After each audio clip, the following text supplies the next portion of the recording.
Alright, here we are for part 4, which I think I will name Tesleen and Halric. It's time to see what Alize was up to.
I mean, this is a little bit of up for interpretation, and but Alize obviously has a little crush on the Warrior of Light, and through our adventure, she will not be the only one having a crush on me.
I really like the backdrop and the background in this area with like the red stone and all the light.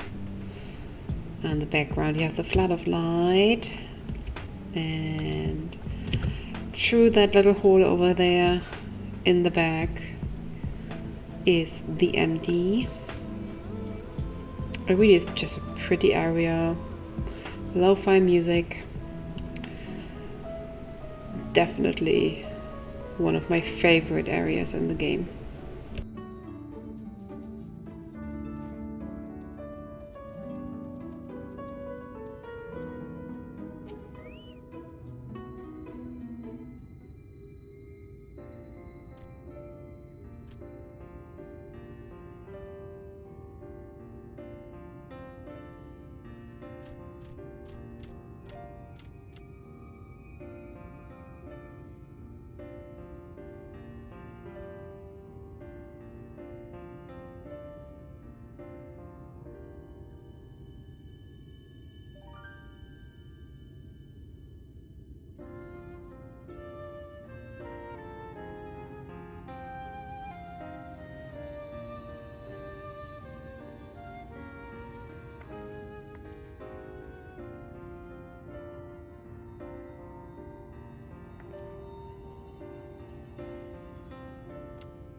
Look, over there, where the wall is broken.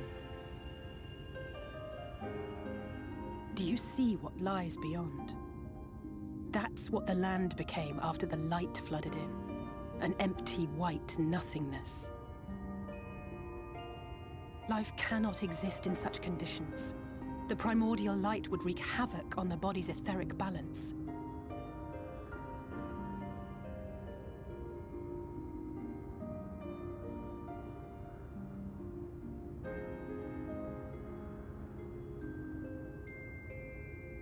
That nectarine you bought, it's Halric's favorite fruit.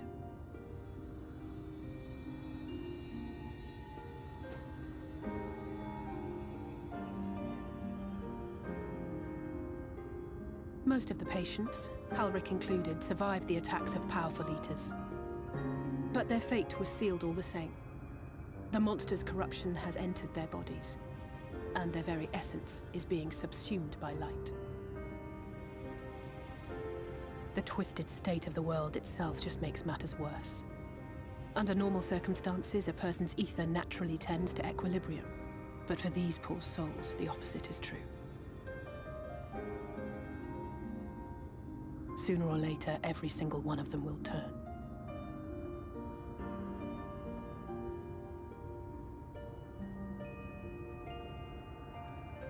Tesleen and the patients, they all know this.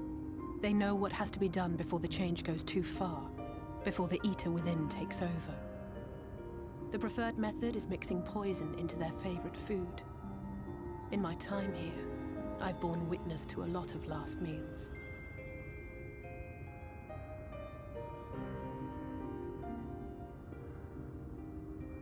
I feel just as helpless as before. No matter how hard I fight, it's never enough.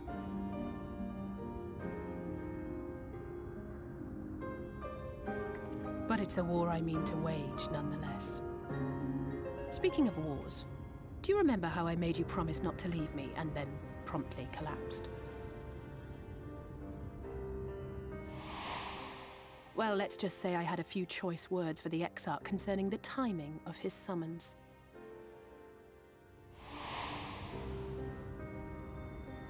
But even if the fault lay with someone else, I couldn't shake the feeling that I'd abandon you on the battlefield. So I swore that I'd make up for my absence there by making a difference here. And that's what keeps me moving forward, even when things seem hopeless.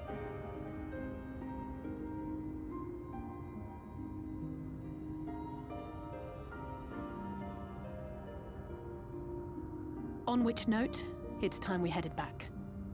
The longer we keep Tesleen waiting, the harder this will be for her.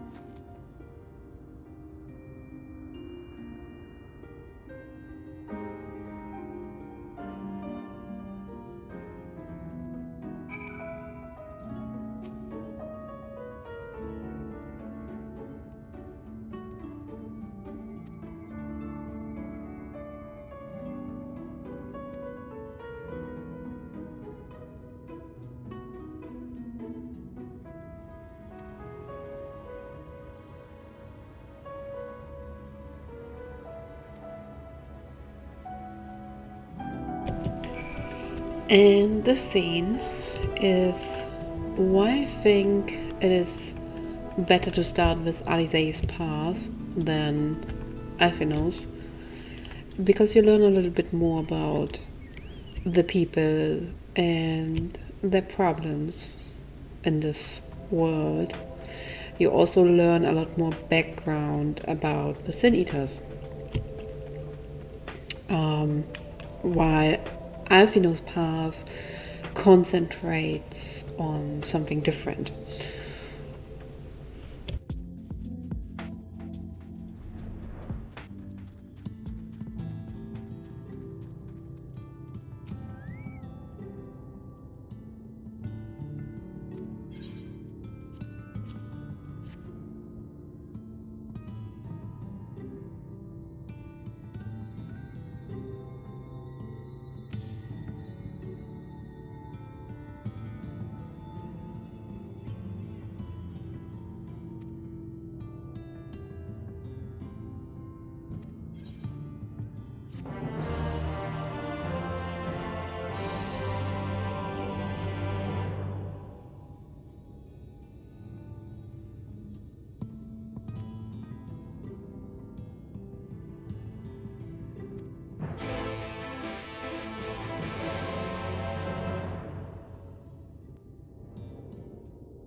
Speak up if you'd like another helping. I made a little bit more than usual today. And you've added something special to the broth, if I'm not mistaken. Aye, well, it's not often we have visitors from the Crystarium, so I may have thrown in a few extra bits and bobs.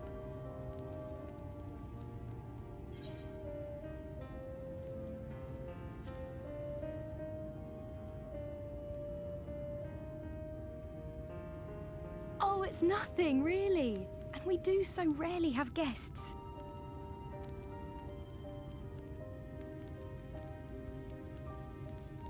In a place like this, you learn to take what moments of happiness you can get.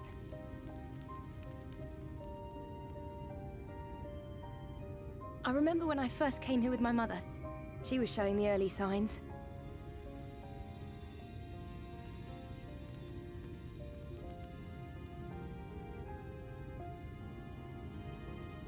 I knew there was no way to save her, but I just couldn't face what needed to be done.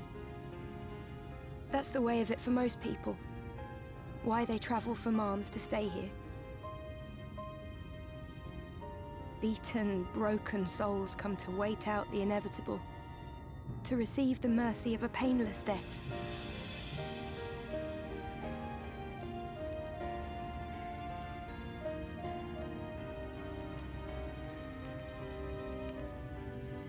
When my mother finally left this world, I was mad with grief, but also thankful that her passing was a peaceful one.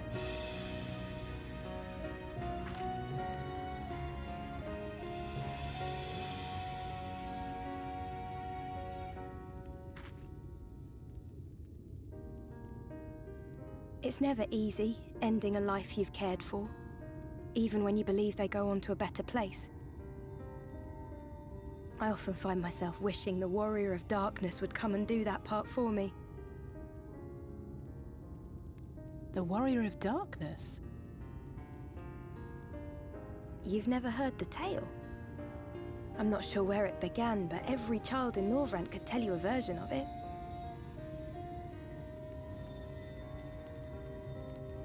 Warrior of Darkness, servant of death, take care of our souls at our dying breath. Let sinners and eaters of sin go with thee, that all may return to the sunless sea. Well, that's the version I was taught anyway. It's just an old bedtime story. He's certainly never deigned to visit us here. Which is a good thing, surely. He sounds rather ominous. Do you think so? I always liked the idea that he treated every soul the same, even the Sin Eaters.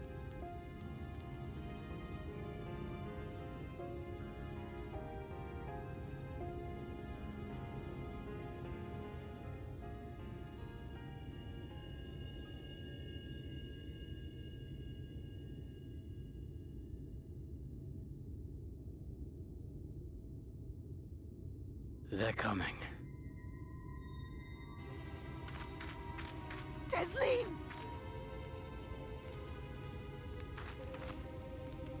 Have you seen Halric? I swear, I only took my eyes off him for a moment.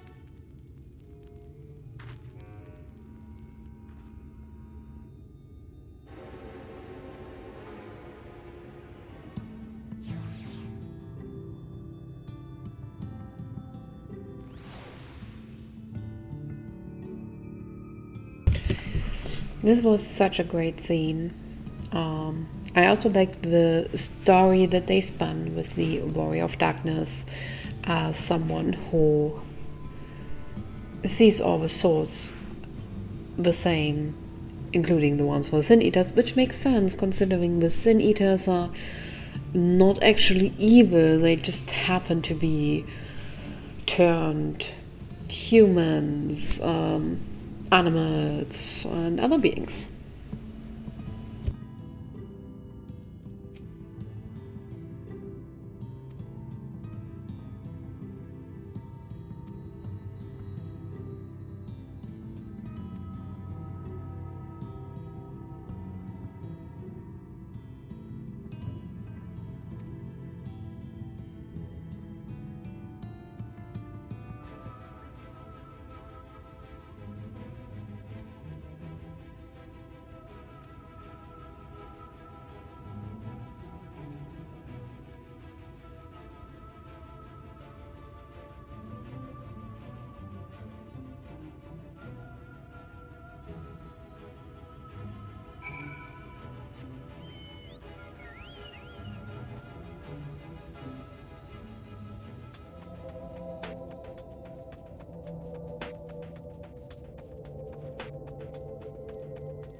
Any sign of him?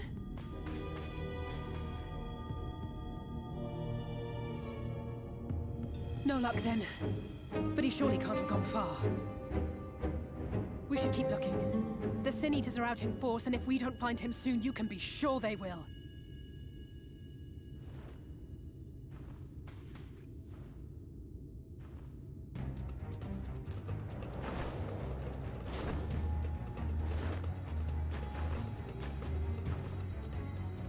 Did you see the size of that thing? It must be one of the nasty ones. Wherever it's going, it can only mean trouble. After it!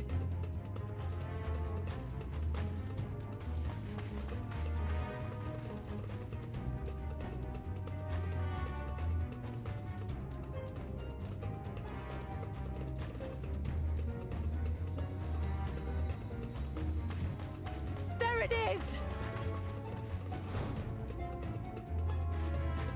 Is that... Oh no!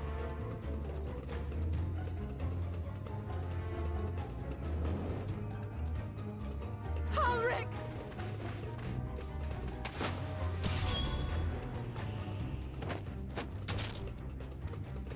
We have to run!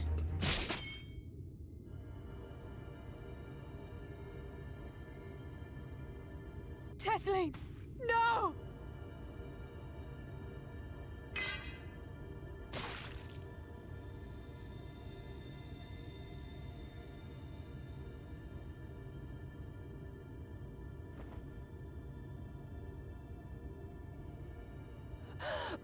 We all deserve happiness, wherever we can find it.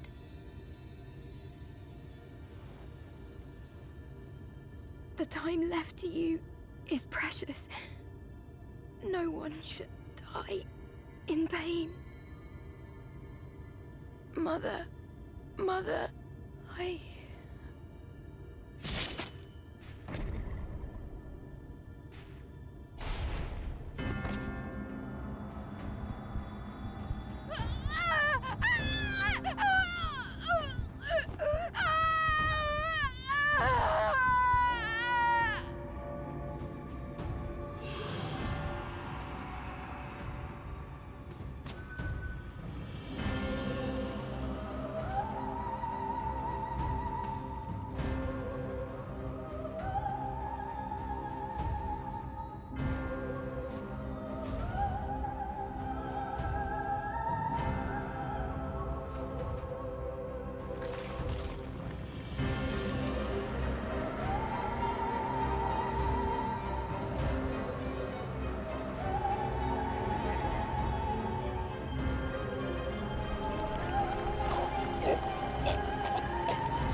What an amazing scene. Like, if that is your opening to Shadowbringers, it's like the effect of that scene is really impressive. It gives you shits. Some people had like the ugh effect because of the the eyes. But it also shows that the transformation is basically from human to Sin Eater is very unpretty. And now that you have seen it, every time you see a Sin Eater particularly more humanoid ones, you know they were at some point people that you basically keep killing over and over and over again.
Yep, and changing the world we will do. And with that, we are going to leave Armoring for now, just to return at a later point for another sad story. But yeah, Tesleen turning into a Sin Eater was really tragic. It was also very unexpected at that time. But I do appreciate that they went that route, just to showcase how one actually changes to a Sin Eater. So the implication might also be that the Void Sand were similarly changed at the point when the 13s went down.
Right, with that we are ending the part here. The next one will be us meeting Alfino in Colossia, and after that we also will have our very first visit to Olmur. I will see you next time.